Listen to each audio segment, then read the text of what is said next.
Far past Christmas that I couldn't bring up the subject, and we're going to mention Christmas a few times this morning, but really I'm not talking so much about Christmas as I'm talking about the heart. So, got to get all my tools out here. What did you give for Christmas? You know, it's school is going to start again on Monday, and kids going back to school. And a lot of them are going to ask each other, what did you give? What did you get for Christmas? What did you get? And some will be glad to tell about their, I don't even know what boxes it is now. Last I heard was Xbox. Maybe it's Y or Z by now. But anyway, they're going to be excited to tell each other about Christmas and what they got. Well, my question is a little bit different than what did you get for Christmas. It's what did you give for Christmas? And we can make this move forward.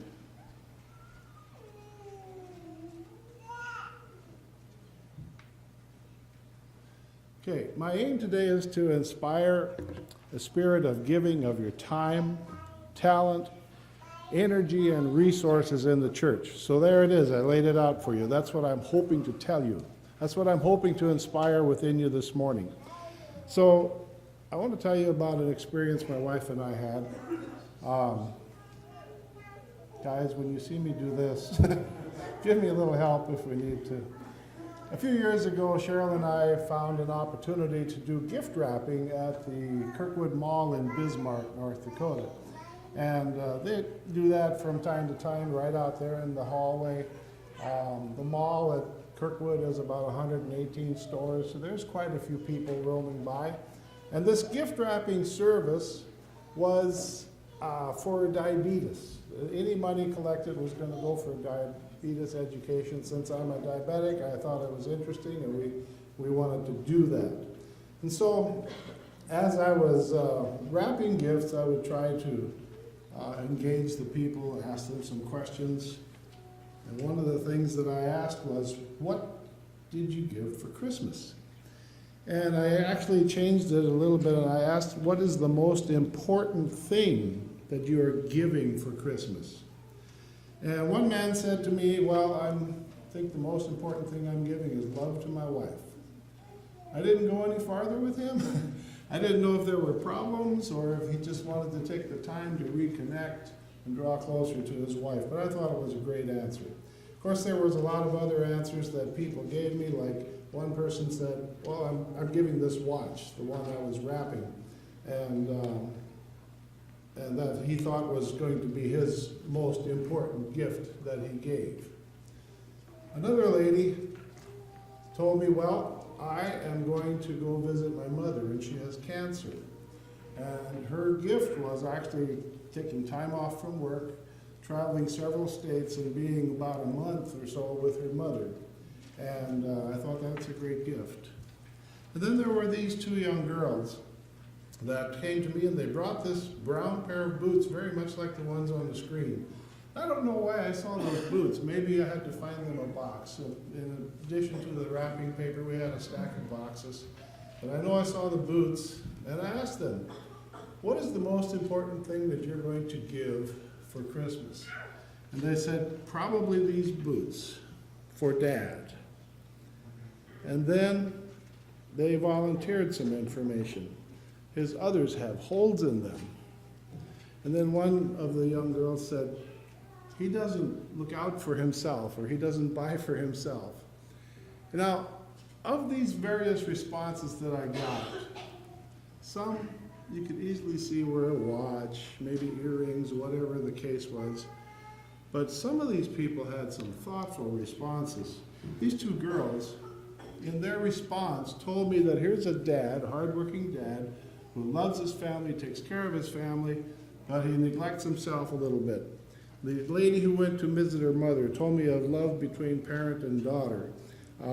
So some very good stories and very good things that came from that afternoon. It was very enjoyable for me. So I want to talk today about another story of giving in the scripture, and that is the feeding of the 5,000. This story is in all four Gospels. And we find it here in John chapter 6, verse 5, I'll read. Then Jesus lifted up his eyes, and seeing a great multitude coming toward him, he said to Philip, "Where shall we buy bread that these may eat?" But this he said to test him, for he himself knew what he would do. Now, if you remember the story, there was a great multitude that had been with Jesus, and he was weary and decided that he was going to go find some solitude. And so he got in the boat with his disciples, and they crossed the lake, which isn't very big. Even the Sea of Galilee is only about 3 miles by 5 miles. A little small for what we normally consider a sea. But the people, knowing that he traveled by boat across, went around the lake. They were determined they're going to see more of Jesus. And so they went around the lake, and he looked up, and he saw this great multitude coming toward him. And he asked, how are we going to feed all these people? Because it was probably, by the time they got there, midday or later. Now, one of the things that we notice is that if we find the next verse, it says, and then Philip answered, and he says, well, 200 denarii worth of bread is not sufficient for them, that every one of them may have a little. So it was a problem. It was an issue that Jesus brought up, and the disciples recognized that they had no means whatsoever to be able to feed those people. Reading on, one of the disciples, Andrew, Simon Peter's brother, said to him, there is a lad here who has 5 barley loaves and 2 small fish. But what are they among so many? There's a lad. I love the Andrew story, Peter's brother. There are other places in Scripture where Andrew is bringing somebody to Jesus. That seems to be something he likes to do. And so he brought the lad. Now, what was Andrew thinking? What good is 5 loaves and 2 fishes? What is one lunch worth when you're feeding so many people? In fact, when we look at another verse here in Matthew, it is recorded that there were 5,000 men besides women and children. So this could have been a crowd of 15 to 20,000 people. Imagine that with one lunch. What good is it? Well, we don't know much about this lad. We don't know really his name. It was never given. I think he was a teenager. The reason I think that is because most teenagers are hungry most of the time. And so when he left the house, his mom probably said, here, take this for lunch. And so as a teenager or a young person, a lad, he was there. He hadn't eaten his lunch, but Andrew noticed him. Now, what we do know about him is that he had a willingness in his heart that opened the way for a miracle that has been talked about through the centuries. It's biblical history. It's a Bible story that you're familiar with because he was willing. He had a willing heart to help others. His heart was of gold. He was willing to give, to be involved. If this lad had any hesitation about giving his lunch, it isn't recorded. We have no record of that. But his willingness opened the way for Bible history. So I ask you a question this morning. When you have something, maybe even just a little bit to give, what is more important, how much you have or what you're willing to do with what you have? There's a lad today in the world, and that lad is the church. The church is the one who is able to respond to the needs of the world at this time. There's a time of great need. The world is hungry. People are in need of spiritual food. They don't even know that they're in need of it. If we in the church put ourselves in the lad's position, some of us have a bigger basket to bring than others. Some have more resources or more talents, but we all have something. And so we need to stand beside Jesus at the beginning of this year, We need to be in harmony with him in thought and deed and action. And I would say to you, if you stand beside Jesus, you're going to see the multitude. If we don't have Jesus in our heart, the multitude won't matter. But when you see Jesus and you're with Jesus, you'll see the multitude. So I want to talk about some opportunities to give some of our abilities and resources that maybe you haven't thought about for a while. So if you are the church and the church is the lad of opportunity today, here are some of those abilities and resources. By the way, if I mention Christmas again in this service, it isn't necessarily December 25. Christmas can be any time of the year when you're giving to someone who is in need. So what are those abilities and resources that you might have? Well, I tried to think of some, and here are some thoughts that I have, all right? We have the ability to give friendship. There are many people in the church and without the church who long for that kind of relationship. And I believe that friendship is the first step in a relevant witness. If we want to fill some of the empty seats in this church, we need to start with friendship. It's pretty futile to go knocking door to door to a complete stranger and say, come, see what I have. It's those that are your friends that may be more interested in seeing what you have. And this is where our scripture verse came in this morning. Jesus talking about friendship, he says, henceforth I call you not servants, for the servant knoweth not what the Lord doeth, but I have called you friends, for all things that I have heard of my Father I have made known to you. Jesus didn't want his disciples to feel like servants or slaves.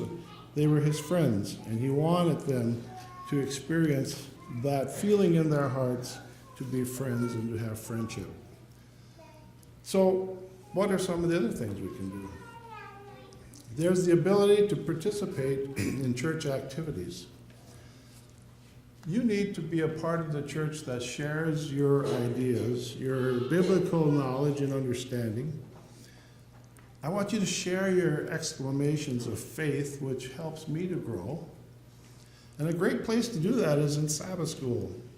I have only experienced our little sanctuary Sabbath school, but I know there's a time of reflection, there's a time you can share, there's a time you can talk, and it's a growing experience. So I'm wondering, what miracle can happen when we participate in the activities of the church? There's other activities. There are things like the hayride or a party or a social event that's going to be coming up, where we can meet and talk and be with one another and learn more about one another, establish and grow that friendship. What miracle can Jesus do with that kind of gift when you as the lad bring it to the world? There's the gift of leadership. We need all kinds of leaders in the church. We need the eagerness of youth. And we also need the wisdom of experience. I will tell you a little secret. My wife and I, when we moved to Lincoln here, we had a soft spot in our heart for a Northside church.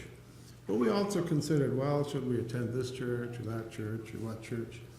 But when we came and we saw the amount of young people involved in leadership, we were inspired that this is a great place to be. When we saw that the elders of the church were not just old men, they were some of the young men of the church, it inspired us to be here. I will tell you that we were in a previous church and involved in some activities. We had a praise band, and we were practicing one night, and somebody looked around and said, you know what? There's nobody up here under 60. That's bad. We need the young people. We need the wisdom of experience and the eagerness and the abilities of the young people. So when it comes to leadership, I ask you again a question that you need to consider. How much, which is more important, how much we have or what we do with what we have? If you're in practice of saying, I can't do that, I'm not good at that, I don't want to do that, you're saying the wrong thing. Because when someone in church needs your help and needs your experience, needs your abilities, it's a good thing to give. Let's talk about another resource. What about your tithes and offerings? You know, it's said that the water of life is free, but the pipes for plumbing it are really expensive. And it's a blessing to be able to give, to have a part in giving. I'm not going to tell you how much to give or what to give, but being a part of the church function in tithes and offerings makes you a valuable, valid member of the church. And with those gifts and resources that are given, there are miracles that are going to be happening that you probably won't even know about until we get to heaven and are able to share and learn and understand how things were happening. There's another resource. Here's a little quiz, you might say. There's a resource that everybody has the same, but some have more than others. What is it? Time. Everybody has the same amount of time, but not everybody is able to use it the same. Guess we're getting ahead there now. But okay, so what I mean is, if you have a growing family, children at home, and working, trying to keep everything together, you may not have as much time to devote to the church as someone who's in a different situation. Someone who might be retired or single, and maybe not working, whatever the situation. Only you might know how much time you can give. But I can tell you this, the needs that need to be filled, somebody has to take the time. Somebody has to step out and do it. So that's an important part of giving of yourself. What about your music? That's a form of worship. Some are gifted, and I encourage you to share the gift if you are. I want to tell you a story about a young lady in Bismarck. She was rather a quiet person, had a shy smile on her face all the time. But I had the privilege of studying with her and actually baptizing her, and she was a new Adventist, a new church member. I want to tell you about her baptism quickly. This is off the record or different. It was a Sabbath morning in which the deacons forgot about a baptism. I came there early and I looked and it was dry. And so when deacons came, I said, "You forgot to fill the baptistry." And so some of them started scurrying around and whatever, and they found a 1-inch garden hose. And by church time, that thing was full and cold. It had not had any time to heat. This poor lady, I talked to her, I said, "Do you want to wait? We can do it another time." "No, I want to do it." And she stood in that freezing water, and she was baptized. But anyway, in visiting with her at one time, I said, "Do you sing? What do you do for music?" She said, "Well, I sing maybe a little." So when it was my turn to find people for the music, I said, "Can you sing next Sabbath?" Okay. She floored everybody. Nobody realized the kind of talent that she had in her musical ability and in her singing. And now she's asked quite regularly to contribute, and she does, so it's a great story. Here's what I really want to talk about this morning. We need to work on this. I want to talk about your strength of character. Being able to reach to the down and out, those who might be discouraged and who might need you to be with them. In some cases, this is a special talent. I was asked at one point to do an evaluation of 3 homes in Bismarck, North Dakota. And some of you may not know, I spent 26 years as a realtor, and so I frequently did market evaluations. And so I was in the bank one day and visiting with a banker friend, and he said to me, "Dennis," he said, "can you do something for me?" I said, "Sure, what?" He says, "I need these 3 homes evaluation, and kind of a projection, and just give me your thoughts on these homes.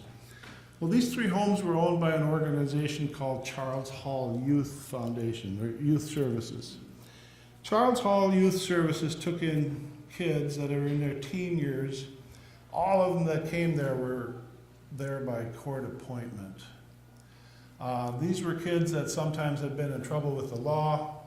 They were kids that maybe sometimes had some emotional or issues that couldn't be in regular society. They had nowhere else to go or whatever.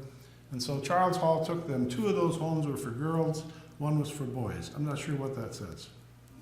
Are girls more problems than boys? But in doing that work, I heard and learned about some of the young children, or the kids that were there. And the one that broke my heart was a story about a 14-year-old girl who was at Charles Hall, not because she was in trouble with the law, not because she was acting up in school, not because of any of those things, but because her parents got a divorce and neither one wanted her. So I'm wondering this morning, what kind of gift can you give to someone like that? What kind of gift can you give that is the same selfless, loving act as when Jesus touched the blotchy skin of the lepers and said, "Go and be clean"? And they didn't have to go and announce, "Unclean, unclean" anymore. Jesus reached out and touched the very lowest of the society. And sometimes you may come in contact with someone who feels like that. May not be that way, but feels like they are. There are those who think that nobody cares. So I'm wondering if you, at the beginning of this year, will try to find ways to touch someone. How do you see your church? Is this your church too? Are you the lad? So when you have an opportunity, let's go one more. What will you give for somebody's Christmas? Whether it's July or August or May, whatever it is, whatever time that you can fulfill somebody's need, it's their Christmas. So what will you give for Christmas? I just heard recently of some opportunities I want to bring your attention to. I really have not had a chance to verify everything here, but there's a place in town called City Impact. Is anybody familiar with it? Okay. I understand they're looking for people to help with Girl Scouts and mentoring and various other things. But you don't have to step outside of the church for those opportunities. Check out the Adventist Pathfinder program of our area. Check out other ways that you can help in Sabbath school. Have the pastor's phone ring. If you can't think of what you want to do, call the pastor and say, "I want to do something." And tell her what you want to do. Let's keep him busy here for the next few weeks with your thoughts and your questions, your goals. May God bless you in 2018 as you set out to serve the Lord and to be a part of His church.